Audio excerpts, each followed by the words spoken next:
இந்த வீட்டோட பத்திரப்படி இந்த வீட்டோட வாரிசான ஜீவாவுக்கும் பங்கு இருக்கு. ஆனா புவனேஸ்வரிக்கு எழுதி கொடுத்த பத்திரத்துல ஜீவா கையெழுத்து போடல. அதனால ஒரு வாரிசோட கையெழுத்து இல்லாம போனா கூட சட்டப்படி அந்த டாக்குமெண்ட் செல்லுபடி ஆகாது. ஜீவா நம்ம முன்னாடி நின்னுட்டான்னா அந்த புவனேஸ்வரியால இந்த வீட்டு மேல கை வைக்க முடியாது.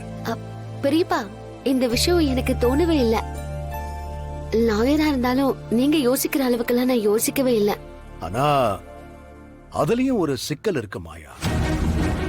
வீட்ல பத்மாவையும் பார்வதியையும் தவிர மத்த எல்லாரும் கையெழுத்து போட்டாங்க. ஆனா அவங்க போடவே மாட்டேன்னு சொல்லிட்டாங்க. அதோட அவங்க எப்பவுமே நமக்கு எதிராவே நிக்கிறாங்க. இப்போ ஜீவாவுக்கு சொத்துல பங்கு கொடுக்கறதுல அவங்களுக்கு விருப்பம் இல்லைன்னு வெளிப்படையா சொல்லிட்டாங்க. அவங்க கிட்டயும் கையெழுத்து வாங்கினாதான் இந்த டாக்குமெண்ட் செல்லுபடி ஆகும். ஆனா அவங்க கையெழுத்து போடுவாங்களான்னு தெரியல. அவங்கள வற்புறுத்தவும் எனக்கு விருப்பம் இல்லை. இப்போ நாம வெளியே இருக்கிற எதிரிங்களோட சண்டை போடுறதா இல்ல நம்மள எதிரியா நினைக்கிறவங்க கிட்ட சண்டை போடுறதாங்கிறத நினைக்கும் போது மனசுக்கு கசப்பா இருக்கு மாயா.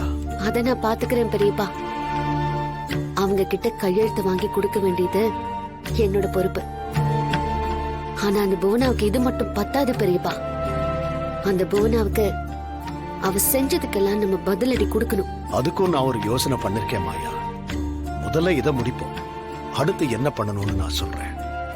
இப்பதான் பெரியப்பா மனசுக்கு கொஞ்சம் நிம்மதியா இருக்கு. இந்த சூழ்நிலையில ஜீவா வீட்டுக்கு வர்றது ரொம்ப முக்கியம். அவன் பேசுறான் வரான், ஆனா அவன் என்ன யோசனையில இருக்கான்னு தெரியல. அவன்கிட்ட பேசவும் முடியல. இப்ப அவன் நம்ம கூட இருந்தா பெரிய பலமா இருக்கும். பாப்போம், பெரியம்மா பிரார்த்தனைக்கு பலன் கிடைக்கும். கதிர், என்ன இது? என்னம்மா எப்படி கேக்குற? என்னால வேற என்ன செய்ய முடியும்? இந்த ஓனர் இப்படி துரோகம் பண்ணவர் நான் எதிர்பார்க்கவே இல்லை. திடீர்னு என் தலையில இடி இறக்கிட்டு அவர் பாட்டுக்கு எந்திரிச்சு போயிட்டார். புவனேஸ்வரி என்னென்ன வழி இல்ல நம்மள ஒழிக்கிறதுன்னு பிளான் பண்ணி தோத்து போய் கடைசியில் இப்படி ஒரு அஸ்திரத்தை கையில எடுத்துட்டா. இதுல இருந்து எப்படி தப்பிக்கிறதுன்னு தெரியல. மாமா கிட்ட என்ன பதில் சொல்றது? அந்த வீட்டை எப்படி மீட்டு கொடுப்பேன்? 2 நாள்ல பணத்தை கட்டலன்னா வீட்டை ஜப்தி பண்ணிடுவேன் நோட்டீஸ் சொல்லிட்டு வந்திருக்கேன்னு சொல்றான். வீட்டுல இருக்கிற எல்லாரும் முகத்துல நான் எப்படி முடிப்பேன்னு தெரியல மாயா. 2 நாள்ல 40 லட்சம் ரூபாய் நான் எங்க போய் எப்படி புரட்டுவேன்? கடவுளே, எனக்கு மட்டும் ஏன் இவ்வளவு சோதனை? யார்கிட்ட உதவி கேட்பேன்? யார் என்னை காப்பாத்துவா? ஒண்ணுமே புரியல. கதிர், தைரியமாரு. இன்னும் 2 நாள் டைம் இருக்கு. பெரியப்பா கிட்ட நான் பேசிட்டு தான் வந்திருக்கேன். பெரியப்பா ஒரு யோசனை சொல்லிருக்காரு. அந்த யோசனைப்படி நம்ம நடந்துக்குவோம். நிச்சயமா அந்த புவனேஸ்வரியோட சதிய நம்மளால முறியடிக்க முடியும். அம்மா என்ன சொல்றாங்க? எல்லாருக்குமே புவனேஸ்வரி பண்ண சதி தெரிஞ்சு போயிடுச்சு.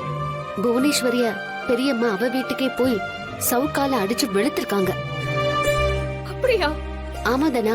அவங்களுக்கு புவனேஸ்வரியால எந்த ஆபத்தும் வராம இப்போ நாம தான் பாதுகாக்கணும். இந்த மாதிரி ஏதாவது நடக்கும்னு அப்பாவுக்கு தெரிஞ்சிருக்கு போல. அதான் அப்பா வீட்டுக்கு வந்து எச்சரிச்சுட்டு போனாரு. இப்ப நடந்திருக்கிற விஷயத்துக்கு நீங்க 2 பேரும் எந்த விதத்திலையும் பொறுப்பு இல்லைன்னு எல்லாருக்கும் தெரியுது. மாமாவுக்கு உங்க மேல கோவமோ வருத்தமோ கிடையாது. நீங்க 2 பேரும் மாமாவை பத்தி கவலைப்பட வேண்டாம்.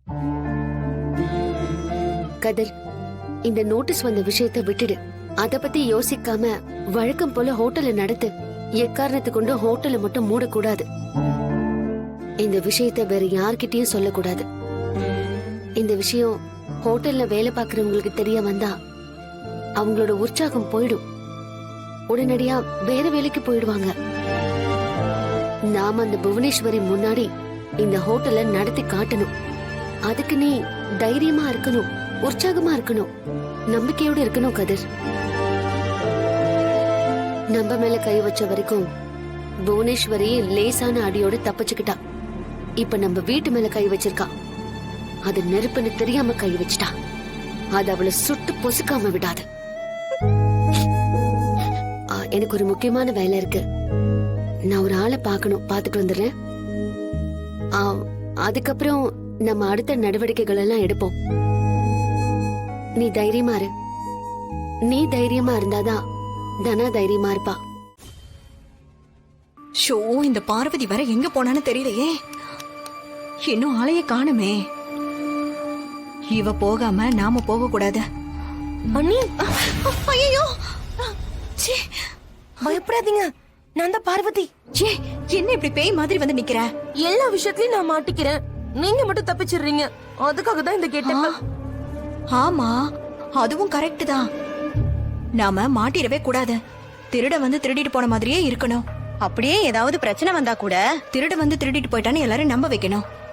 எதுக்கும் வாச கதவை திறந்து வச்சிடலாம். நம்ம அப்படியே ஸ்ட்ரெயிட்டா போய் எடுத்துட்டு வந்துடலாம். போ போ போ போ. போ போ போ. சரி.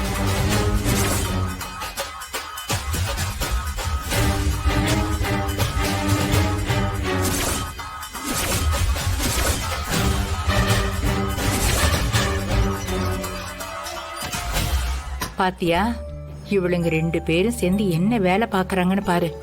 இவங்கள இப்படியே விடக்கூடாது, சரியான பாடம் காட்டணும். சரி வா போலாம். ம்.